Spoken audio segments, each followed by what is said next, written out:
Tinupad na nga ni Alperen Sengun ang kanyang pangako kay Osmani na ito'y bibigyan niya ng pinaka-the best na Rolex kung malilimitahan lang daw niya si Giannis under 20 points. Pero mas malupit ang ginawa nitong si Osmani.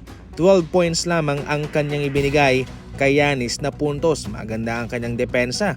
Kaya sinigurado mismo ni Alperen Sengun na maibibigay niya yung kanyang ipinangako na Rolex kay Osmani. At heto na nga mga idol. Ayon pa sa mga taga-Turkish, ito raw ho'y Rolex Submariner Date. Maraming mga variant mga idol ang Submariner Date. Pero heto po ang pinaka-the best na Rolex na Submariner Date na siyang ipinangako naman ni Alperen Sengun kay Osmani. Itong all yellow gold version na mayroong presyong 2.3 million pesos. Ganyan po kamahal ang relong ito. Marami sa ngayon ang mga pangalan na uugnay sa Rockets pagkatapos na magkaroon ng torn ACL si Van Vliet. Isa na itong si Jrue Holiday, pero malaking ikis na to para sa Rockets sapagkat mayroon siyang 135 million na extension na pinirmahan sa Boston Celtics. Kaya malaking no-no po ito para sa kanilang pinansyal, especially long-term ang kanyang kontrata. Ang kanilang kailangan sa ngayon ay yung player na kanilang mailalagay sa kanilang rotation pansamantala hanggang makabalik si Van Vliet. Pwede naman itong si Russell Westbrook pero bawal dahil limitado na lang po ang maigagasta ng Rockets sapagkat sa kanilang hard cap. Maski nga si Ben Simmons ay hindi nila ma-afford. Wala talaga sa free agency kasi yung kanilang hinihingi ay nasa 3 million pa itaas. 1.2 million lang ang kaya nilang ibigay. Crucial po kung sino ang kanilang ilalagay sa starting point guard nila sapagkat kinailangan nila ng isang batikang gwardya para matulungan itong si Kevin Durant.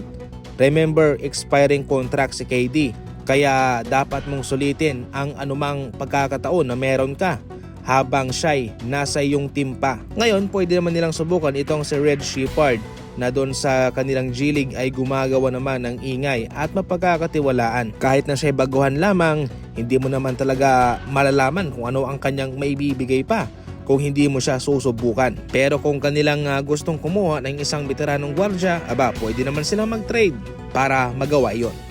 Samantala, sa mga nagdaang araw, nagpaabot mismo ng mensahe itong si Kuminga na nais naman talaga niyang bumalik sa Golden State Warriors at manatili at tulungan daw itong Golden State na magkampiyon sa isang kondisyon.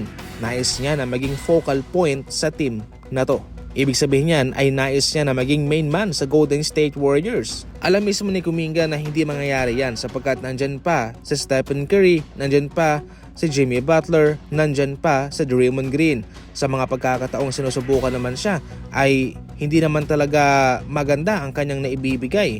Sabihin na nating desente pero limitado ang kanyang kakayahan. Hindi nga siya magaling dumepensa mga idol, although siya isang magaling na scorer, pero limitado ang kanyang nagagawa on the defensive side.